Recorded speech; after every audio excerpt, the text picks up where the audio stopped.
Assalamu alaikum wa rahmatullahi ta'ala wa barakatuh. Barkanmu da wannan lokaci, sannanmu da sake saduwa cikin wannan tasha Sarauniya Hausa TV. Ku dai ku ci gaba da danna mana subscribe, kana ku danna mana ƙararrawar sanarwa domin samun shirye-shiryenmu da zarar mun ɗora. Ƙannen mijina kashi na 4, tare da ni mai gabatarwa Mama Aslam, a sha sauraro lafiya. Tun da aka kai lefen As-Siddiq, ya kasa zaune ya kasa tsaye, farin ciki ya mamaye zuciyarsa. Yanzu haka ma tunanin Gimbe tashi yake, a ƙarshe ya yanke shawarar kiranta. Bugu biyu ta ɗauka cikin salon muryarta mai kashe masa jiki ta ce, Assalamu alaika. Cikin wata kasalalliyar murya yake shingida a jikin kujerar ofis ɗin nashi, ya amsa mata da wa alaiki salam amarya As-Siddiq, ya yake? Ya summa da kowa da kowa. Ta ce lafiyar su kalau, ya aiki? Ya ce alhamdulillah, ya aike ciki. Haf kin ga kayan nan, kuma ina fatan komai ya yi miki. Idan akwai abin da bai miki ba, ki sanar da ni, kin ji babin Siddiq? Ta yi murmushi haɗe da rufe fuskata da tafin hannunta kamar yana ganin da cike da kunya ta ce, komai ya yi min, Allah ya saka da alkhairi, Allah ya mai da abin da aka ɓatar. Ya ce amin baby nan, Allah ya nuna mana lokacin da za a kawo min ke ɗaki na. Ta ce Ya ce kin ga malama ni ba na son ɗin nan. Ki ce amin kawai, kina wani kaiwa kasuwa. Kin ga ɗan saurayi kin rikici. Ya ƙara shi zancen maganar ta sai na fashewa da dariya don ya san halin ƙaryar kayarsa ba za ta tanka masa ba.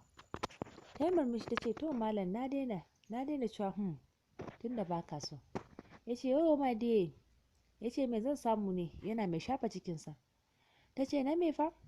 Ya ce na ci mana, yunwa nake ji, na gaji, jiya duk ban huta ba wallahi. Ta ce to ai dole ka gaji, ka tashi daga ofis ɗin nan haka, ka je gida ka ci abincin momi, ka ji uncle ni ma na ɗan ta suna bin. Ya ce to aunty S. Ya ce to bye, love you. Ta ce okay bye. Ya ce ki amsa min mana. Ta rufe fuskar ta ce love you too. As-Siddiq ya miƙe ta tare files ɗin gabansa.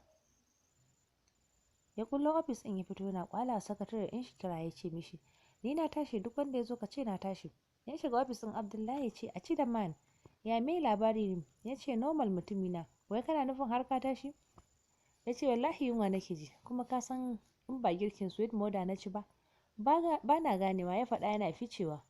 A ci da ya ɗaga murya ce, kuma nan da few days za ka fara cin na Gimbiya Safiya ba? As-Siddiq ya ce ɗan iska, kawai ya wuce parking space.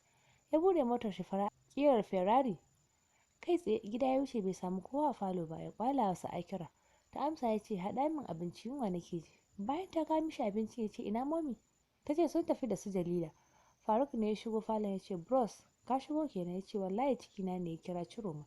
Na dawo kawai, zama ya kusa da shi, ya ɗauki cokali ya fara cin abincin gaban shi. Suna ɗan taɓa hira can. Bros sai nisa ya ce bros me kake ganin zamu shirya ne na bikin nan, saboda ina so mu yi gagarumin biki da ba a taɓa yi. As-Siddiq ya numfasa ya ce Faruk ai duk wani shiri yana wurin ku, ni dai ɗan tayi ne. Sallamar su momi ta katse musu hira, suka amsa suna mata sanin da shigowa. Yan matan da suka ƙara su hannun su riƙe da ledoji manya-manyan suka zube akan kujeru suna wash. As-Siddiq ya dube su ya ce ragwaye kawai kamar kudala.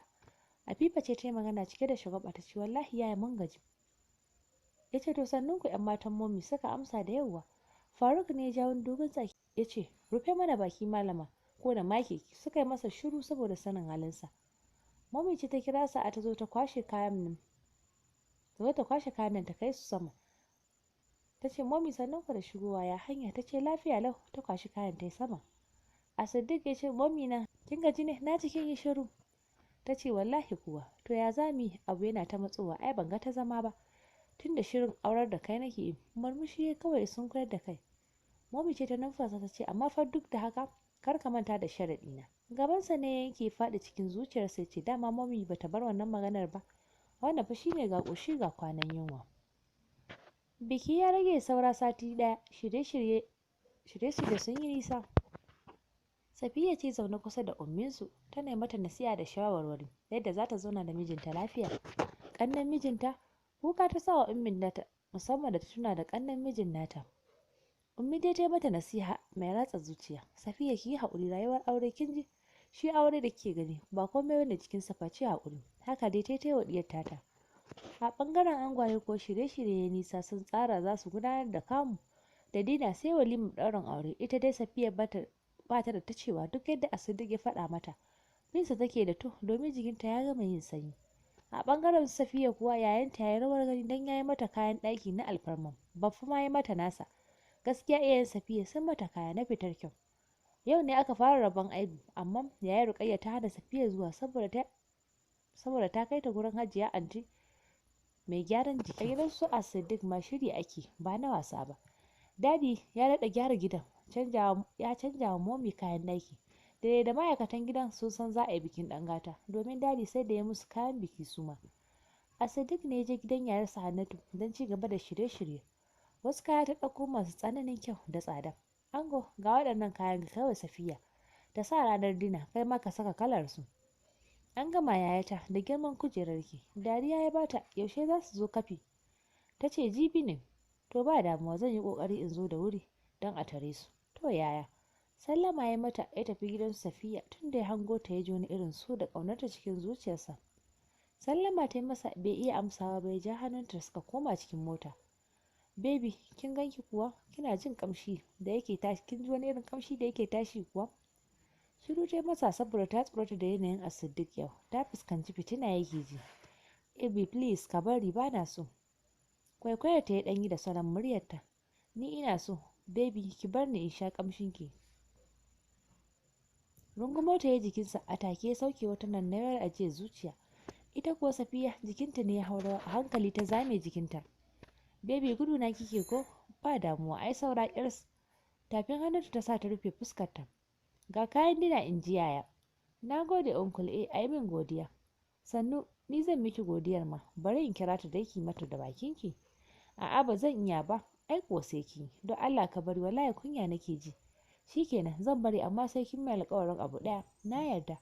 Tun kafin ki ji abin har kin yarda lallai mata a Siddiq ba ta da wayo. Murfin mota ta kama za ta fita. Ya yi saurin riƙo hannunta ya kafe ta da idanunsa. Ya shafa lafiyayyen suma kansa.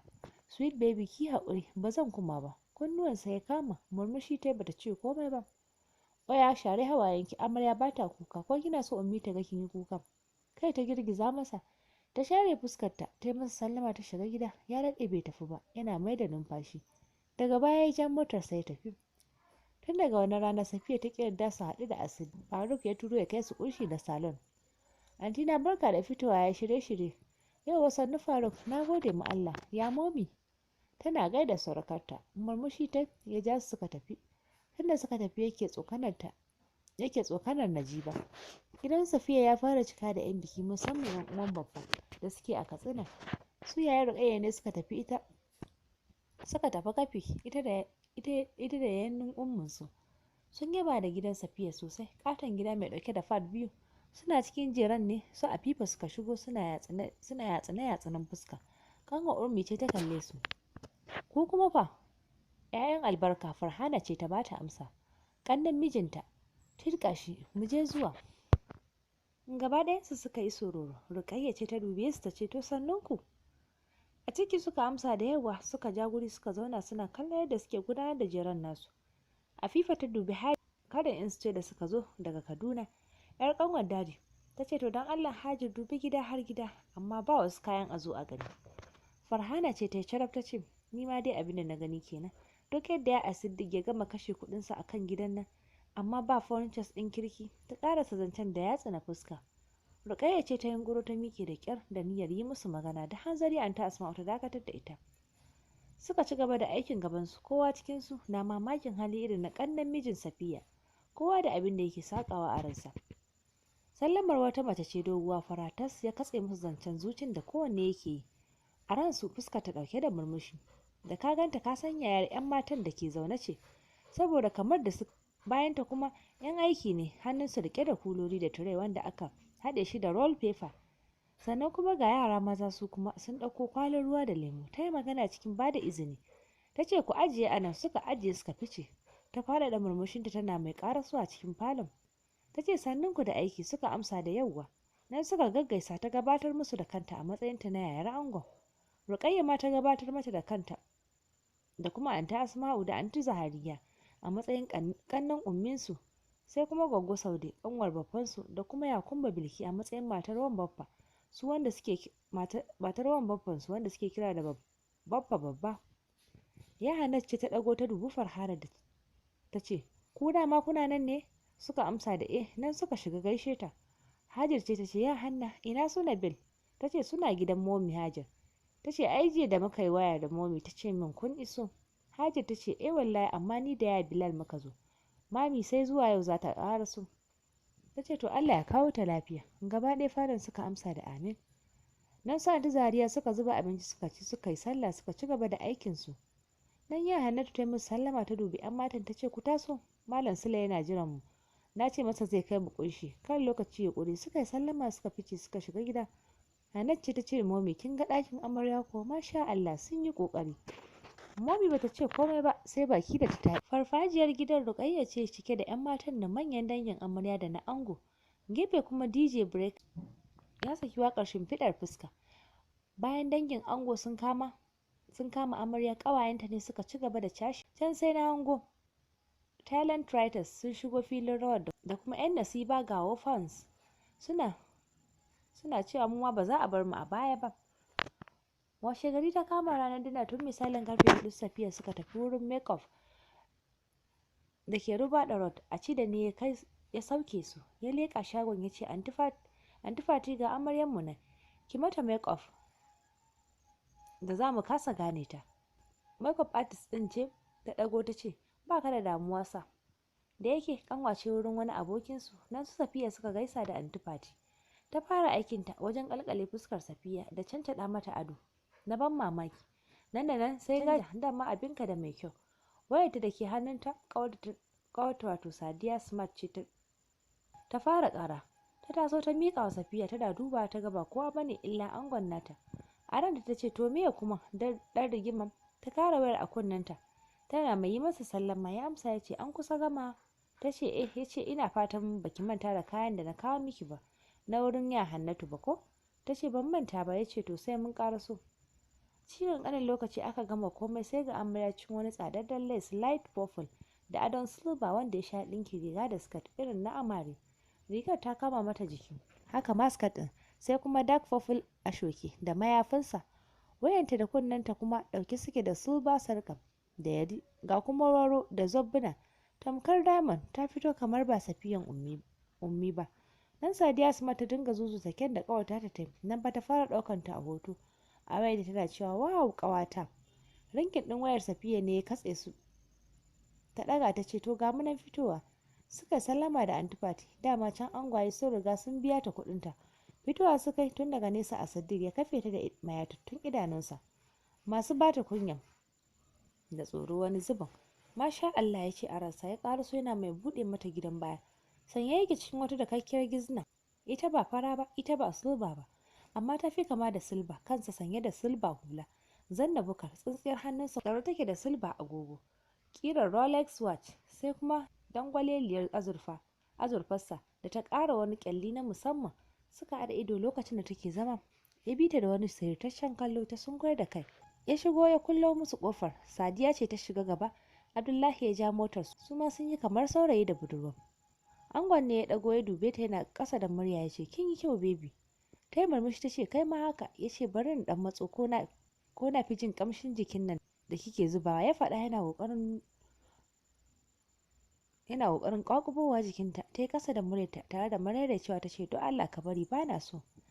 Ya yi dariya ya matsa ya ce za ma ki so ne yarinya. Cikin abin da bai fi mintuna ba suka ƙara su katafaren wurin bikin wato Murna Event Center da ya cika ya tumbatsa da manyan motoci sai kuma kiɗa da yake tashi sama-sama. Wayar sai zaro aljihu ya kira hannu ce sun ƙaraso. Ta ce to ga mu nan zuwa. Ta ƙaraso wurin MC ta sanar masa da zuwan amarya da ango. Nan ta tattaro su Jalila, Afifa, Farhana, Hajar, Muwadda sai kuma Najiba da suka jero da Faruk sai kuma Sadiya Smart da Abdullahi da ragowar abokan ango. Ya hannu ta ƙara sauran ango da amaryar ce gaskiya ne perfect match kun yi kyau sosai. Nan suka jera 'yan mata da samarin suka fara taku ɗaiɗai suna ƙarasowa cikin hall ɗin. Nan da nan kamera da fara aiki ci kake ƙyararas. DJ ya sakar musu waƙar amarya da ango suka ƙara saurin zaman su. Na aka bude taro da addu'a. A ci da ya fito ya bada tarihin ango. Sadiya ma ta fito ta bada na amarya. Na aka ci gaba da gudanar da dinan inda samari da 'yan mata suke ta shagalin su. A haka amarya da ango suka tashi suka zazzaga suka gaida iyaye. Daga nan aka fara ciye-ciye. Bayan an kammala aka buƙaci amarya da ango su fito.